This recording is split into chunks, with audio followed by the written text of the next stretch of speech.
In the last little clip, you'd see me put this bearing into the end of the case.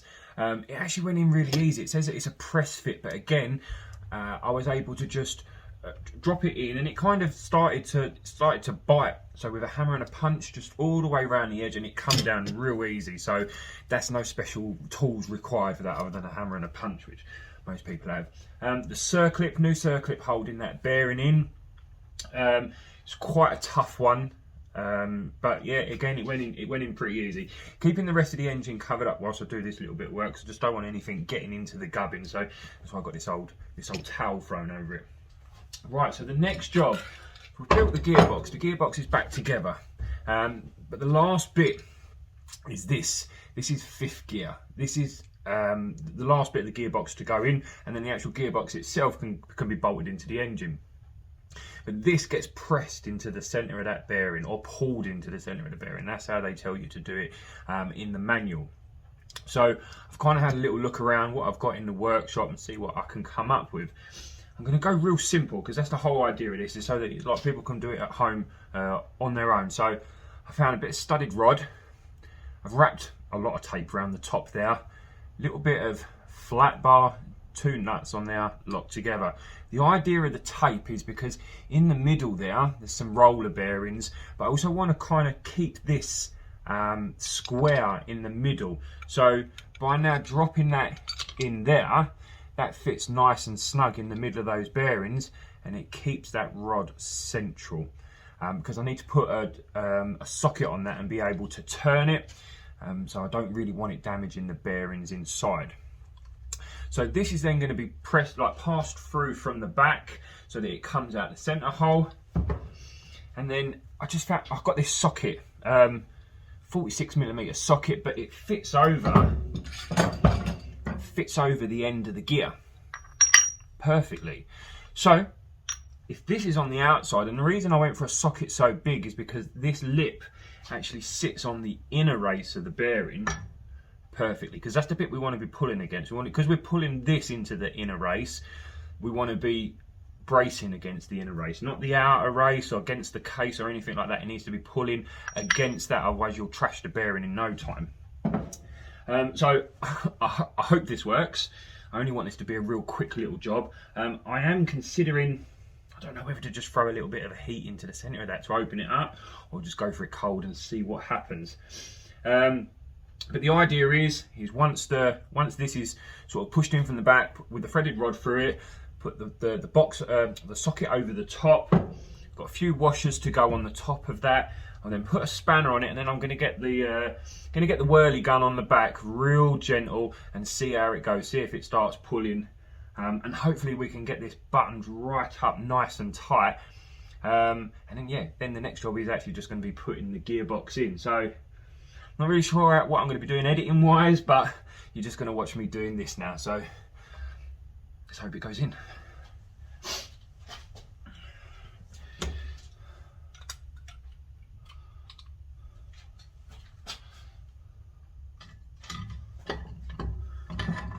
So the first part of that shaft actually passes through. The bit that we looked at with the splines on it, that passes straight through the bearing. It's not until you get to that wider section where it actually really wants to start pulling.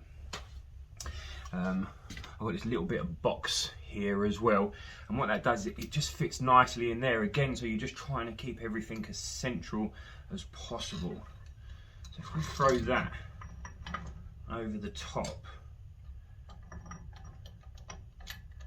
like so, stack it up as many washers as we can. The more the merrier, just to try and brace it. I don't know if more washers are going to make a difference or not, but it makes me happy about doing it. And then next up is the actual nut to go on it. Fuck, what did I do with the actual nut? Wait a second. I've got to find a nut. Okay, I found the nut. The only one I could find was a lock nut, so I put it on the side, heated it up with a blowtorch so that it burnt the nylock out of it, and this should go on perfect. I need to do this double quick now because I just had my camera flash up. I've only got 15% battery left, so Let's see how quick we can get through this. I'm not a fan of rushing jobs, but when you're chasing the battery,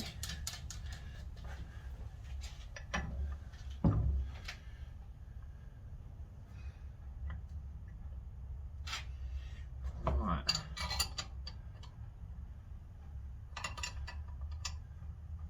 So that has just started to take a little bit of tension now.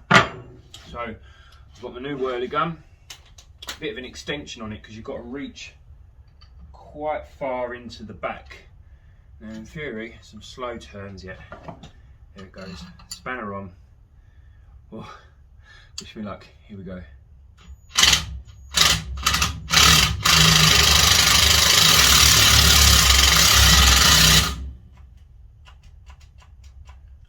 Okay, maybe I should have charged the battery first. I'm gonna have to go old school.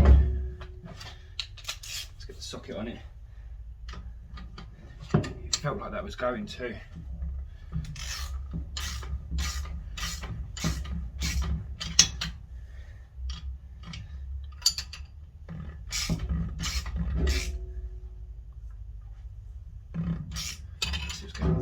Something's making a bit of a vibrate noise. I think it's the inside of that spline on the gear.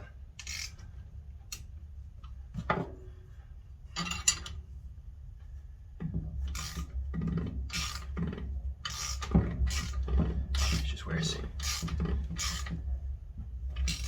that it? Yeah, I'll rest that spanner on there.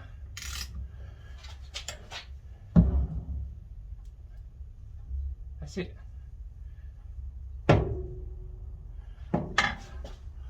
Didn't expect it to go that easy.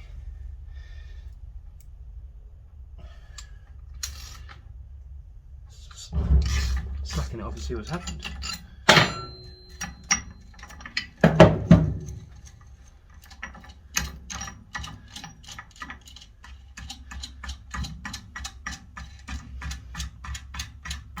Could have chose a short bit of rod, couldn't I?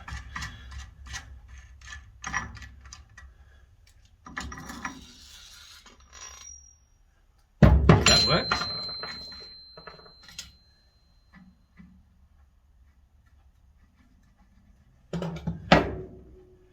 Cool. Let's bring her up a bit closer to have a browse. There it is. I'll spin it from the back. Oh. And if you want to see it from the inside, there we have it, up the back there. There's fifth gear. Right, so that was a hell of a lot easier than I expected. That's awesome. So that means the next time I come out here, because it's far too cold to stay out here tonight, gearbox, which is on the bench over there, we can slot that in. That should line up nicely. Start thinking about doing the selector, putting the barrels on next. You know, this is gonna, yeah, this is cool. We're coming together now. We are coming together. So yeah, next little clip, which will still be part of this video, is the gearbox going in. So wicked. Speak to you soon.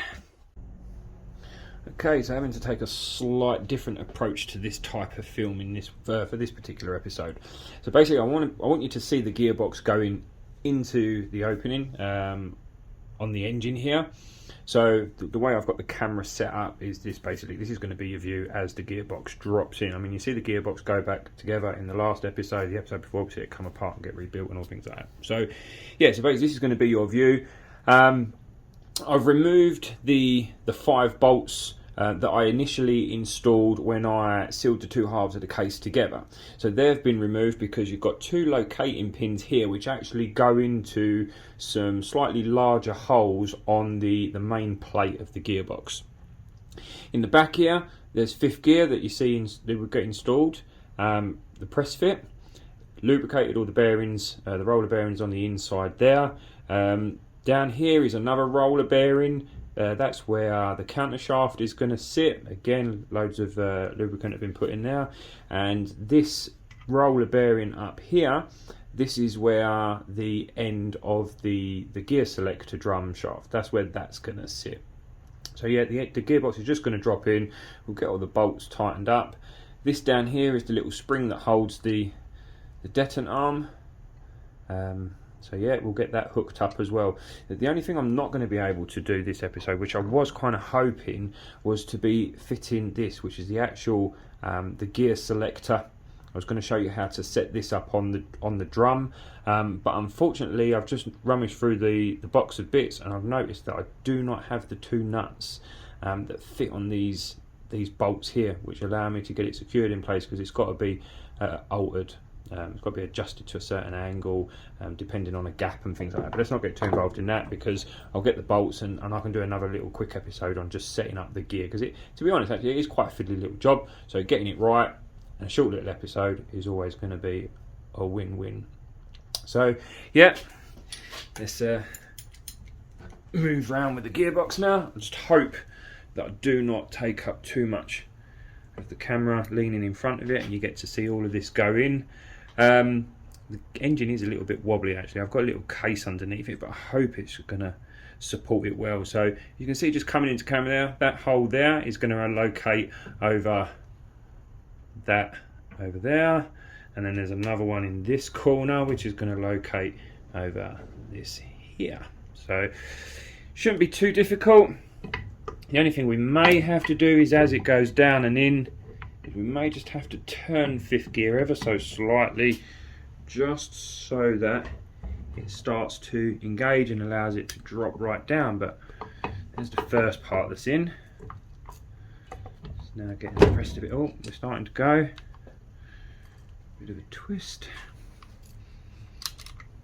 And it should drop in somewhere.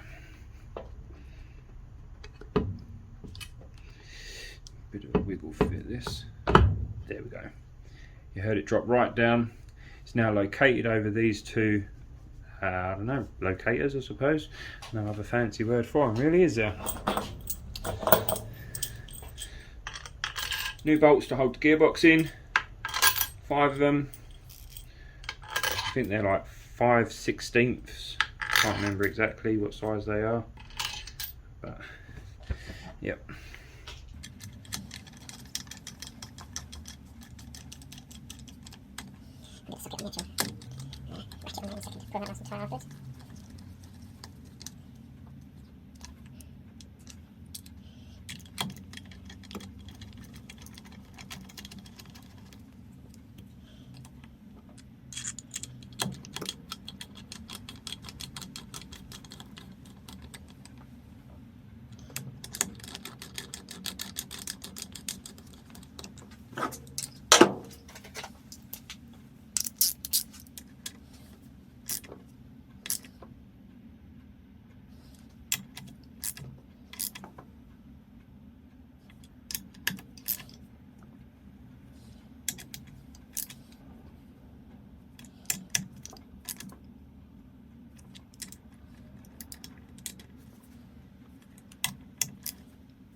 Ta-da!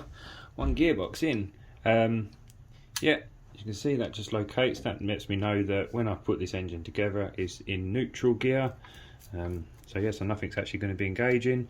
Next thing I need to do is a spring. I hate playing with springs, but that's got to be located. I'm saying it. And there we go. That's not that difficult at all. One thing I am possibly going to do is, actually no, 100% going to be doing it. I'm not happy with this spring retainer here. It's not holding it as secure as I would like it. This detent wheel, it's still got a bit of wobble to it. It can move about quite a bit, and this has been quite a known issue on Sportster Gearbox, that this can ping off. It allows the detent wheel to come loose. It can then raise enough to just sort of start skipping gears, missing gears and things like that. So 100% I'm going to be putting an order in for one of these, as well as the two nuts to hold in the gear selector, which you'll see in a later episode. I'll set it up, but yeah, it basically comes in from this kind of angle. Wicked. Let's get a full-blown view of that now. There we are. Gearbox in the engine. Not quite sure where the next episode is going to be, but as soon as I do, as soon as I know what we're doing next, obviously you'll see, because there'll be a video. Thank you very much for watching. Remember, like, comment, subscribe, all that usual stuff. Much appreciated. Thank you.